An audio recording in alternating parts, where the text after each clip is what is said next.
빌립은 베드로 그리고 안드레처럼 벳세다 출신입니다. 그리고 예수님이 이제 갈릴리에 계실 때 직접 콜링을 한 인물이 바로 빌립입니다. 요한복음 1장 43절에 보면 예수님이 빌립을 만나시고 이렇게 얘기합니다. 나를 따르라 이렇게 콜링을 하니까 빌립이 바로 예수님을 따르는 제자가 되었습니다. 예수님이 빌립을 보자마자 콜링하시고 빌립도 예수님의 콜링을 받자마자 제자가 된 이유가 있습니다. 빌립은 예수님의 콜링을 받고 곧바로 친구 나다나엘에게 가서 이렇게 고백합니다. 우리 함께 한번 읽어보실까요? 1장 45절입니다. 시작. 빌립은 나다나엘을 찾아가 말했습니다. 모세가 율법에 기록했고 예언자들도 기록했던 그분을 우리가 만났소. 그분은 요셉의 아들 나사렛 예수시오. 자, 빌립은 예수님과 단 한마디 대화를 통해서 예수를 구약의 예언을 성취하신 분으로 알아봤다라는 것입니다. 이 말이 의미하는 바가 있습니다. 빌립이 항상 뭘 찾는 사람이었는가? 진리를 찾는 사람이었다는 거예요. 진리를 갈구하는 사람이었다라는 것을 알 수가 있습니다. 예수님이라는 진리를 찾고 갈구하는 사람을 알아보고 찾아낸 것입니다. 당시는 식민지 시대로 이 유대인들의 삶이 얼마나 고달프고 팍팍하고 힘들었겠습니까? 어쩌면 그래서 더 진리를 갈구했는지도 모르겠습니다. 자, 우리가 이 어지러운 세상에 함몰되지 않는 길이 있습니다. 그것은 뭐냐면 예수님에게 집중하는 것입니다. 그 진리에 집중하고 말씀의 성취를 위해 간구할 때 진리가 우리에게 찾아와 자유를 주실 줄로 믿습니다. 여러분들이 다른 어떤 것을 간구해도 자유가 안 와요.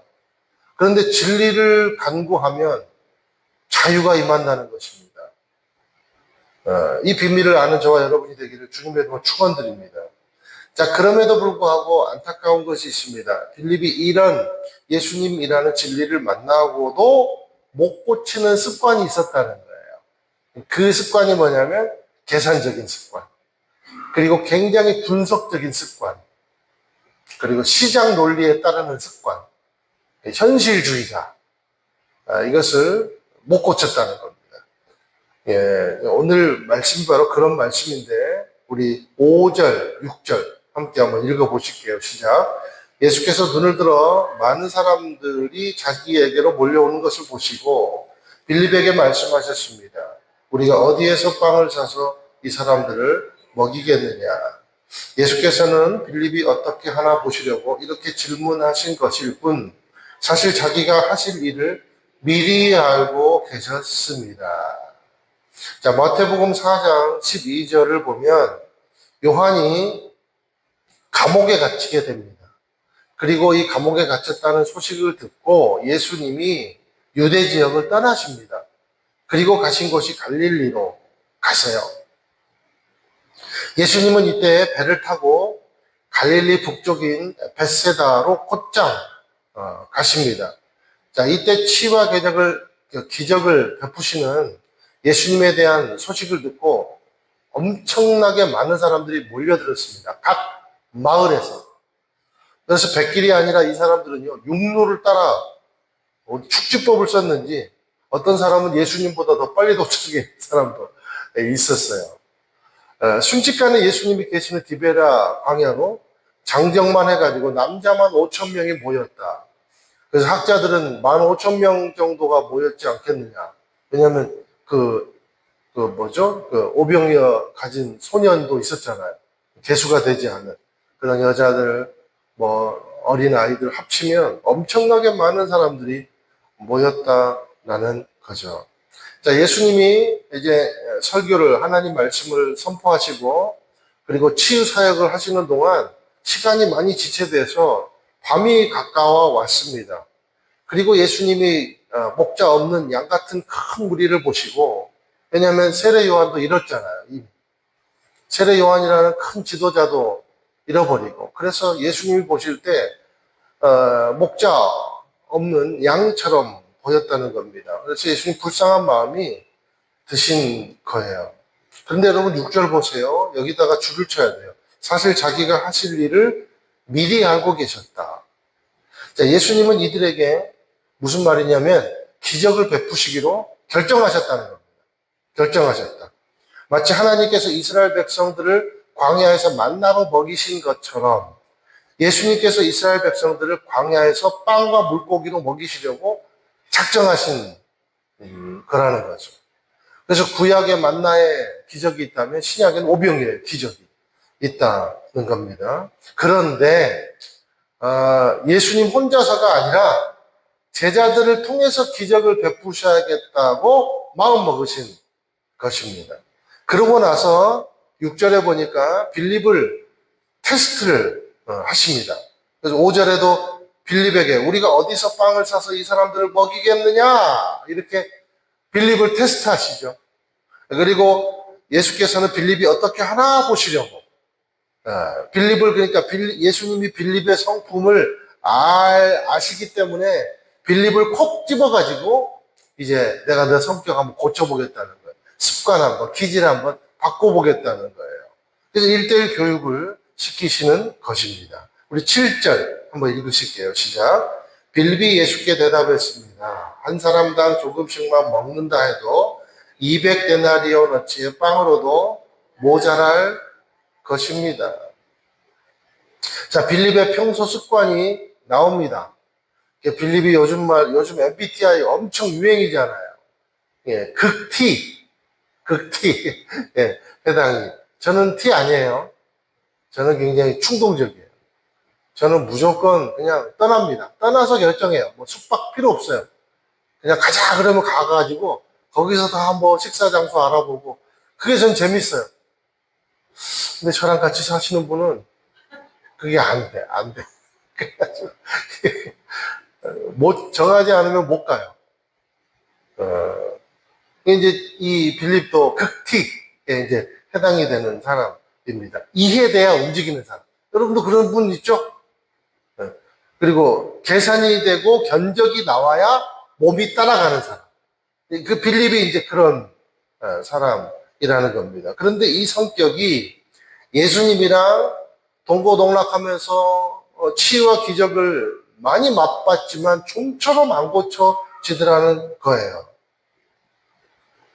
자, 그런데 안드레 우리가 소개했잖아요.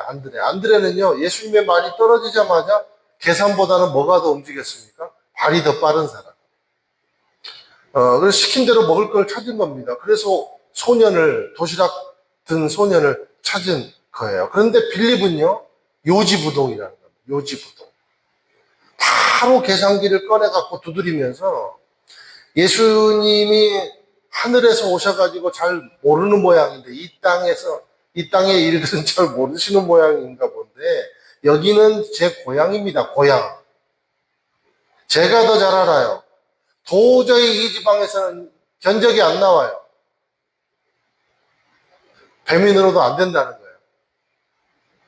그러니 해가 지기 전에 주변 농가나 집으로 흩어져서 알아서 잘 사먹게 하시고 내일 2차 집회를 또 열면 되지 않겠습니까? 뭐 이런 정도의 지금 예수님에게 조언을 하는 겁니다. 아주 일목요연하고 누가 봐도 설득력 있는 말, 지극히 바르고 현실적인 말을 지금 빌립은 예수님에게 꺼내 놓는 겁니다. 자, 5,000명 그리고 200데나리온 5,000명 먹이려면 200데나리온 나눠보세요. 200데나리온 나누기 5,000명. 그러면 빌립은요 200데나리온 나누기 5,000명은 불가능이라는 답이 나온 거예요. 근데 이런 수식이 나온 이유가 있습니다. 여러분 1데나리온은요 노동자 하루 1당이에요. 1당. 그럼 200데나리온은 얼마겠습니까?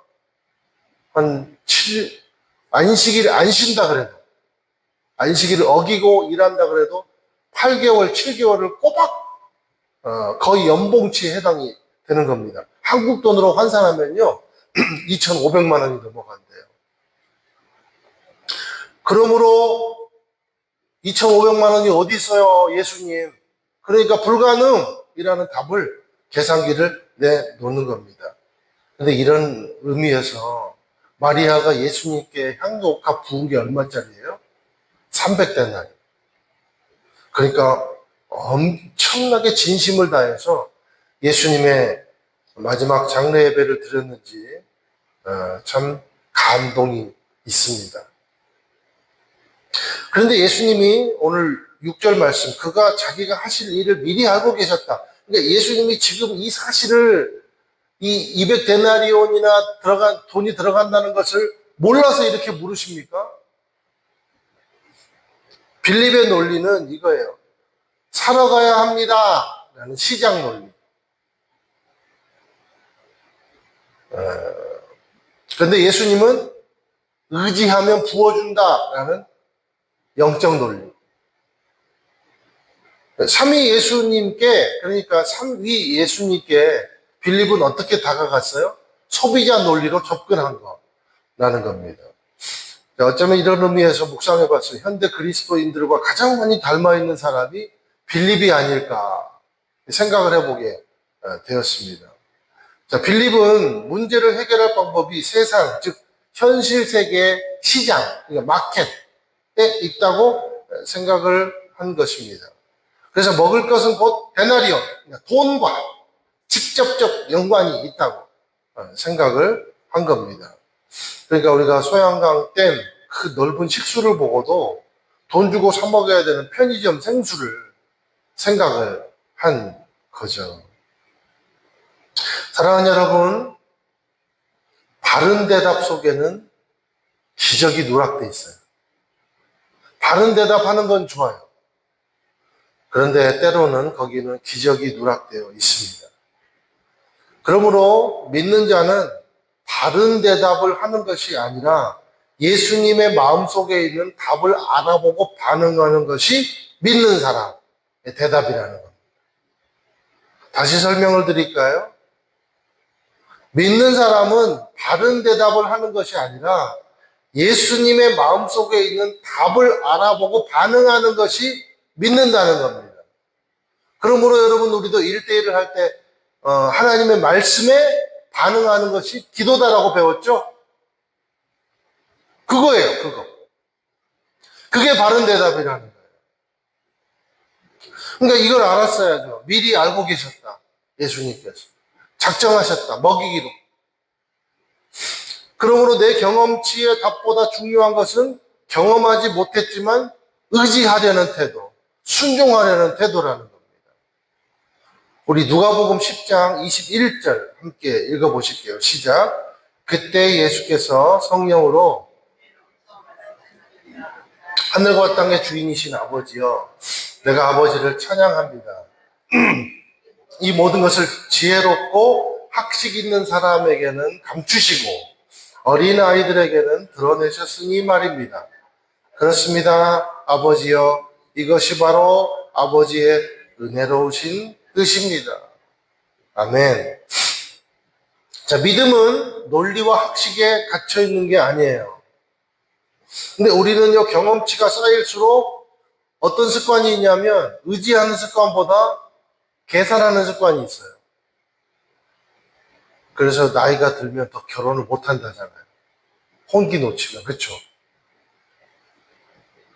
알 건 다 아는데 알 건 너무 많이 알아요. 근데 그 안에 뭐가 없어요? 능력이 없어요. 능력이. 그래서 계산기를 사용할 줄 모르는 어린아이의 심령으로 돌아가도록 우리는요, 무던히도 애를 써야 돼요. 하나님, 어린아이의 심령을 나에게 주십시오. 기도해야 된다는 거예요. 여러분 생각해 보세요. 내가 할 수 있는 것을 예수님도 하고 내가 할 수 없는 것은 예수님도 못한다. 이게 무슨 신앙입니까? 그 신앙이 아니잖아요. 그러면 우리가 예수님 믿을 필요가 뭐가 있어요? 예수님, 내가 못하는 거 예수님도 못하는데, 그리고 내가 할 수 있는 건 예수님도 할 수 있는데, 그럼 똑같은 수준이죠. 그럼 믿음이 무슨 필요가 있겠습니까? 기적이 우리에게 무슨 필요가 있겠습니까? 달라고 강구할 필요도 없죠. 내가 만들어내면 되는 거니까. 사랑하는 여러분, 믿음이 있다와 의지하고 있다는 다릅니다. 이것을 기억하게 되시기를 바라요. 그러니까 마치 스승이 있다고 인식하는 것과 스승을 의지하고 있는 것은 달라요. 지금 이 차이예요. 빌립과 예수님의 차이가. 예수님을 믿는 것이 빌립의 믿음이지만 예수님을 의지하지 않는 것 또한 빌립의 불신이라는 겁니다. 그러니까 우리는 예수님을 믿으면서도 불신이 있다는 거예요. 그게 뭡니까? 예수님을 의지하지 않는 거예요. 또 한번 보세요. 이게 바로 빌립의 믿음의 한계입니다. 14장 8절 9절 한번 읽어보실게요. 시작. 빌립이 말했습니다. 주여 우리에게 아버지를 보여주십시오. 그러면 저희가 더 바랄 것이 없겠습니다. 예수께서 대답하셨습니다. 빌립아, 내가 그렇게 오랫동안 너희와 함께 있었는데도 내가 나를 모르느냐? 누구든지 나를 본 사람은 아버지를 본 것이다. 그런데도 내가 어떻게 우리에게 아버지를 보여주십시오라고 말하느냐? 자, 이것이 차가운 머리에 머물러 있는 빌립의 믿음이라는 거예요. 여러분, 다윗이 골리앗을 맞닥뜨릴 때 이론적으로는 이길 수 없었습니다. 그렇죠? 골리앗이라는 사람은 어떤 사람이에요? 키가 3m 가량 되는 사람이에요. 좀 못 미치는 사람. 그리고 근육질입니다. 그리고 무장을 했어요. 그리고 매일 훈련받은 장수예요. 그런데 다윗이 가진 거라고 뭐예요? 17세 소년 다윗. 고등학교 2학년입니까? 맞나? 1학년, 2학년. 다윗이 가진 것이라고는 주머니에 있는 그 조약돌 몇 개. 그거가 전부였습니다. 비교가 됩니까? 다윗은 하나님을 믿었어요. 그런데 다윗은 하나님을 믿는 것에 그치지 않았어요. 싸울 때, 골리앗과 싸울 때 어땠냐? 다윗의 승리의 비결이 뭔가? 조약돌이라는 현실, 시장 논리가 아니라 영의 논리. 그러니까 나는 확실히 하나님을 의지하는. 하나님의 나는 군사입니다라고 선포한 거예요. 그러니까 믿음 이상을 간 겁니다. 믿음을 자기 현실화 시킨 거예요. 그러니 능력이 어때요? 증폭이 되는 거예요. 마치 좋은 앰프일수록 그 스피커의 기능을 100% 살려주잖아요. 그런 거예요. 그게 무슨 기능입니까? 의지의 기능이라는 겁니다. 그래서 이렇게 의지하니까, 믿고 의지하니까, 믿을 뿐만 아니라 의지하며 나아가니까 적의 유일한 빈틈인 이 미간이 뭐처럼 뭐예요? 조그마한 미간이 럭비공처럼 크게 보이는 거예요. 바위돌처럼. 사랑하는 여러분, 예수님의 의도를 알면 기적을 맛볼 수 있습니다. 또 하나, 예수님의 의도는요, 계산이 아니라 영혼을 사랑하는 마음이 있는 자가 깨닫고 알 수 있습니다. 우리 10절, 11절 또 한번 읽어 보실게요. 시작. 내가 아버지 안에 있고 아버지가 내 안에 계시다는 것을 믿지 못하느냐? 내가 너에게 하는 말은 내 말이 아니다. 오직 살아계신 아버지께서 내 안에 계시면서 자신의 일을 하시는 것이다. 내가 아버지 안에 있고 아버지께서 내 안에 계시다는 것을 믿어라. 믿지 못하겠거든. 내가 행하는 그 일들을 보아서라도 믿어라. 자, 믿음의 수식은 뭔가? 한번 자막 띄워봐 주세요. 믿음의 수식은 뭔가? 보리떡 5개 더하기 물고기 2마리 곱하기 내 머리. 답은 뭐예요? 턱도 없다. 가 아니라 보리떡 5개 더하기 물고기 2마리 곱하기 예수님을 의지하면 남는다는 겁니다. 몇 광주리가요? 12바구니가 남는다. 이게 의지의 공식이, 믿음의 수식이에요. 기적은 오랫동안 함께한 날수에서 오는 것이 아니라 우리가 단 한순간을 살더라도 하나님이 나를 위해 일하고 계신다는 사실, 하나님이 지금도 일하고 계신다는 이 사실, 이것을 의지하는 데서 온다라는 겁니다. 이것이 믿음의 수식이더라라는 겁니다. 우리의 믿음이 하나님 보여주시면 믿을게요. 하나님 이번 일을 해결해 주시면 확실히 인정할게요 라는 조건부 믿음에 멈춰 있는가? 아니면 주님이 행하신 일들과 주님이 이렇게 주신 말씀만으로도 충분한 증거라고 믿고 의지하며 살고 있는가에 따라 인생은 완전한 차이가 난다는 겁니다.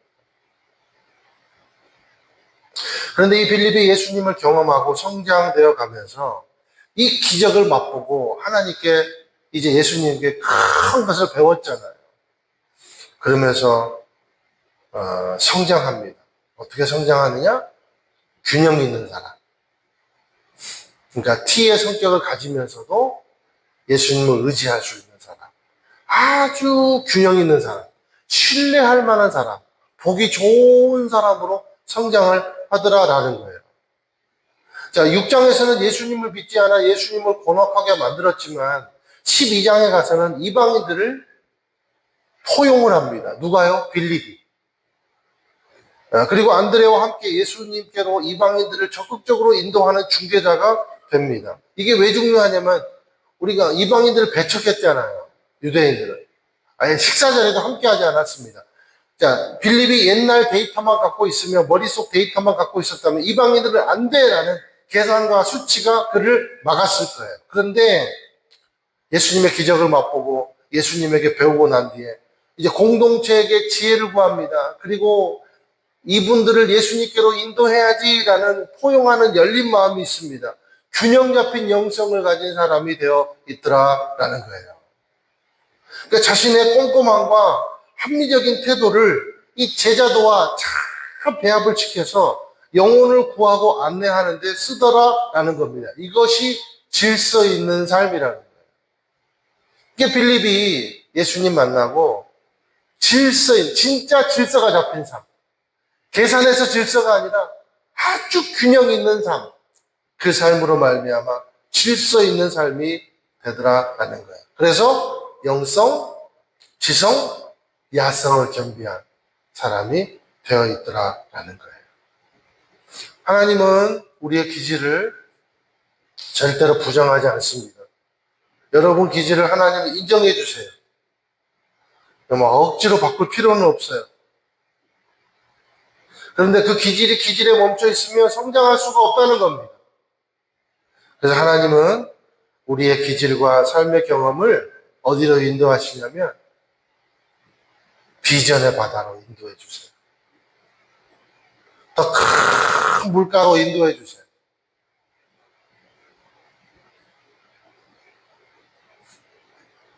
결국 우리는 어떻게 성장할 수 있는가?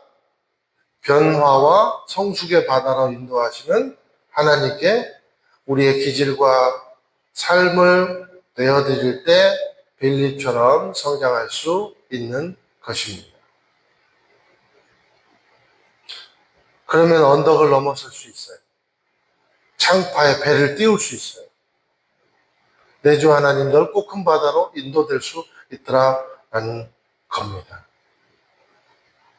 전승에 따르면 빌립은요, 후에 소아시아, 히에라폴리스라는 곳에서 복음을 전하다가 장렬하게 순교했대요. 다 순교당했잖아요. 계산기를 두드려 주님의 능력을 제안했던 인물이 주님을 위해서 자신의 생명을 계산하지 않고 내어놓는 뜨거운 심장의 사람으로 하나님 나라에 기록된 거예요. 저와 여러분도 예수님을 믿을 뿐만 아니라 모든 일에 예수님을 의지함으로 말미암아 살아온 기질과 그리고 주신 영성이 잘 배합된 균형 잡힌 성도로 살아가게 되기를 예수님 이름으로 축원을 드립니다. 그리고 주님이 필요로 하실 때 기꺼이 자신의 삶을 내어놓는 뜨거운 심장을 가진 불의 사람이 되기를 주님의 이름으로 축원을 드립니다.